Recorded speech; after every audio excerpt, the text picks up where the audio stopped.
The Minecraft 1.21.5 update, otherwise known as the Spring to Life drop, has recently been released. Now, what are my thoughts on this drop?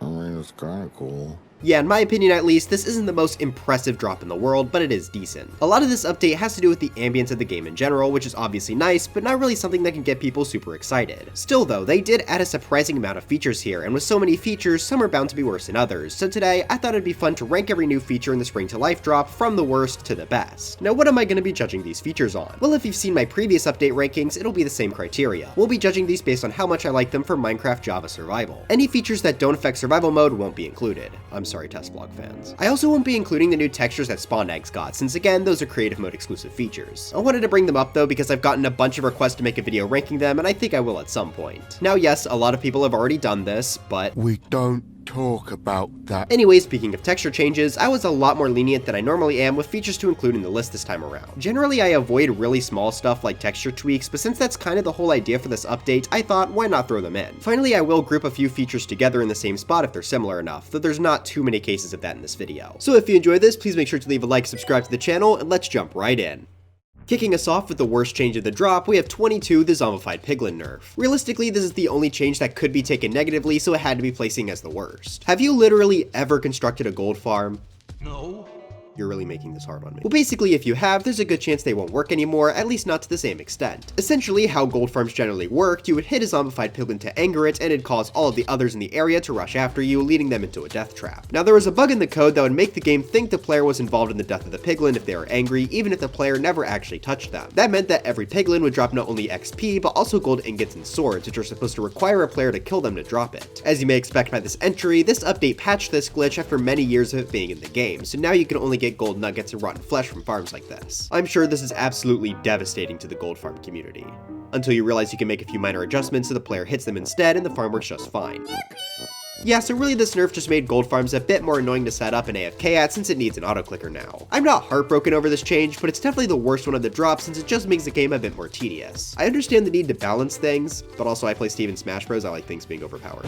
21, Fallen Trees. Now this has been a feature in Bedrock Edition for ages, but since they have been doing a lot of parity lately, they finally brought it over to Java. These come in oak, spruce, birch, and jungle variants. While it is certainly a neat bit of world generation, it's not really a game-changing feature or anything. At best, it can maybe help you get some vines and mushrooms if you're really struggling to find them. 20, Sheep changes. Now to drop a big spoiler for the rest of the list, the other three main farm animals all got biome variants this update. Unfortunately, the sheep wasn't so lucky, but since it can already be dyed, it's not like it's losing out on too much. Still though, the sheep did receive a few changes. For starters, just like in Bedrock Edition, the wool color on their skin will now actually match their wool color after being sheared. No matter what color the sheep was, it used to always be white, so it's nice that this finally got fixed after 15 years. Additionally, the way the sheep spawn has been tweaked a bit. Now the most common sheep color is based on the biome. I also want to note that during the snapshots they made it so new colors of sheep could spawn naturally as well, but pretty much the entire community was like, Why are you blue? so it's back to just the main 6 we're used to. As for the spawning patterns, white is most common in temperate biomes, black is most common in cold biomes, and brown is most common in warm biomes. Still though, all natural sheep colors can spawn in every biome the sheeps can spawn in. 19, Dead bushes on farmland.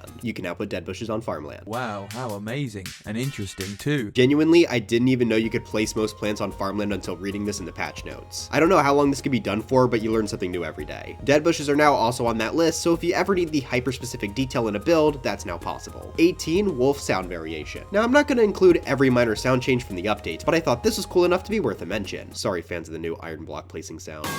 What makes the wolf sounds more interesting is the fact that it essentially classifies each wolf with a new personality.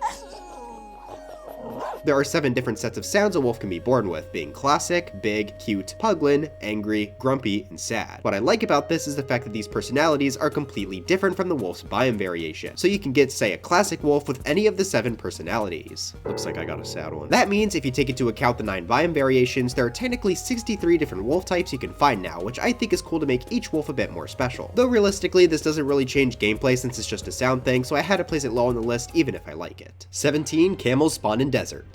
Cool.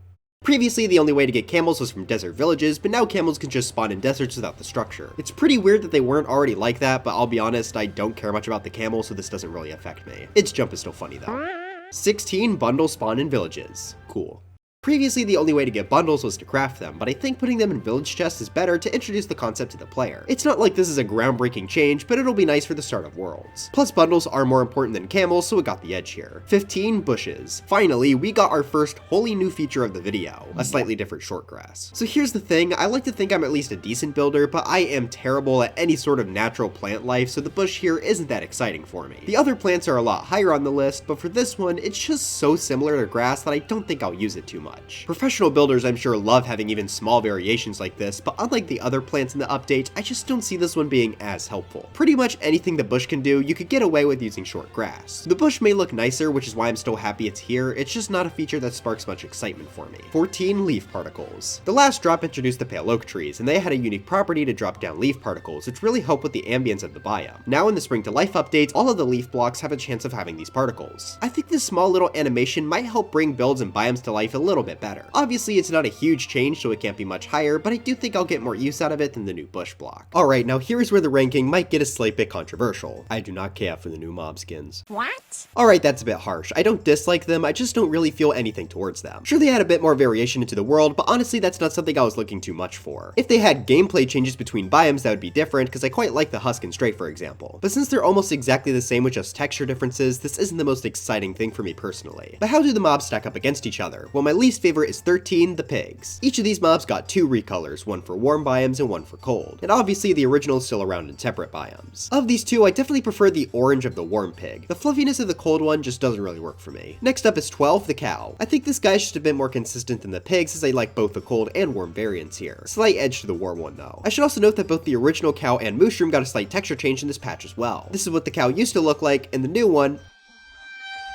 why the long face? Honestly, not sure how I feel about that yet, but it definitely seems like something I'll just have to get used to. And the winner for the farm animals is definitely 11, the chicken. I like both of its variants quite a bit, and I think this time I'm gonna have to give the winner to cold, as the more unique head shape and tail is neat. On top of both of its textures looking good, the chicken basically had to be the winner here because it's the only one to have a tiny gameplay difference between biomes. That would be 10, the new eggs. Each of the 3 chicken variants now lay a different egg color, with the cold one being blue and the warm one being brown. I think this is a cool little addition, and it'll especially help with transporting these chicken types to different biomes. These eggs can be used in all the crafting recipes normal eggs can, so there's no detriment to them being added. In fact, I think they could even be used to add a bit more unique detail to builds by throwing them into an item frame. Obviously this would be quite niche, but I still like the addition of the new eggs. Alright, now it's back to a few more changes before we get back to the actual new features. 9 Wandering Trader changes. This one was a bit tricky for me to place, but I think overall it belongs here. We've actually known about these changes for quite a while now, since this was part of the villager rebalance that I made a video on ages ago. While a lot of the other changes are still being tested, this one is added for this drop. Now instead of 7 trades, they'll each spawn with 9. That's to make room for 2 trades where the trader will be able to buy things off the player, which I think is a great change to give players the chance to have emeralds in case they find the trader very early into a world. The things the trader can buy are water bottles, water buckets, milk buckets, fermented spider eyes, baked potatoes, and hay bales. Some of these are actually pretty good trades too. Fermented spider eyes in particular get sold for 3 emeralds each. Keep in mind that you can only do each trade twice though. On top of that, the wandering trader also got a few new things he can sell, which include all the log types minus the nether wood, enchanted iron pickaxes, invisibility potions, and a few of the new plants from the drop. Still no cocoa beans though, I'm gonna lose my mind. These aren't the biggest updates in the world, but I'm happy they're here to make this guy just a bit more useful in a standard survival setting. 8 Creaking and Pale Garden changes. There are actually quite a few updates made to the Creaking and the Pale Garden, which I think definitely helped the last drop. Starting with the Creaking, if you name tag it now, it won't despawn during the day. This is one of my biggest criticisms of the initial drop, so I'm super happy this was addressed, as now Creakings can be used in redstone to detect where the player is looking. As for the Pale Garden, the biome itself now takes up a bit more space, which is also nice because the biome originally was usually pretty tiny. I feel like half the Pale Gardens I saw were made up of like 2 trees. Finally, woodland mansions can now also spawn in the biome, though they are the exact same as their roof forest counterparts. Overall, I think these were just very solid changes that make the previous drop in retrospect a lot better. It's still missing the white pumpkin.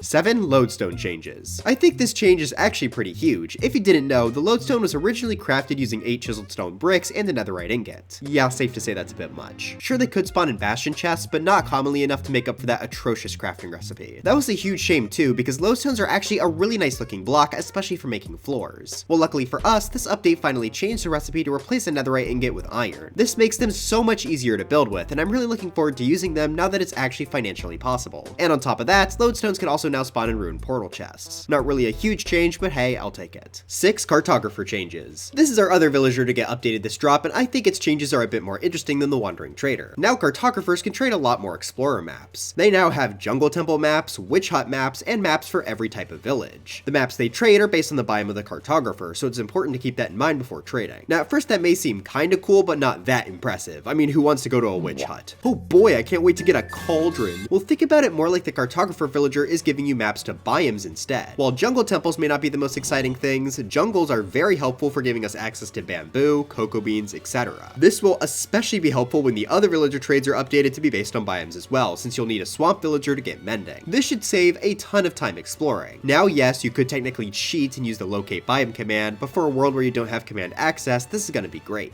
I know I spend a lot of time in my worlds looking for jungles, so this is definitely going to save me. 5 dry grass. And we're back to the actual new features to finish off the list. Tall and short dry grass are basically grass variants for the deserts. I think that makes them a pretty good addition. I don't love building in deserts myself, but these will both go a long way to adding more detail to desert-based builds. Plus they just add a nice ambience to the biome. And obviously compared to something like the bush, these are much better since they're an entirely different color. If you ever want to collect more of them, just take some bone meal to dry grass and it'll spawn more around it. 4. The cactus flower. This is our other new piece of desert plant life. As the name suggests, these can be found growing on top of cactuses and you can simply collect them by punching them off. They're used to make pink dye, but obviously the main reason you'd want them is for decoration. Luckily, they're surprisingly pretty easy to use, as they can be placed on any block as long as it has center support. The reason I like this more than the dry grass is just because I think the pink color is more unique, and I look forward to seeing how it can be used. The flower can also automatically be farmed since they'll continue to grow on top of cactuses even after being harvested. The taller the cactus, the more likely the flower is to grow, and it needs space on all 4 sides of the block. And don't worry, standing on the flower doesn't damage you, but this will.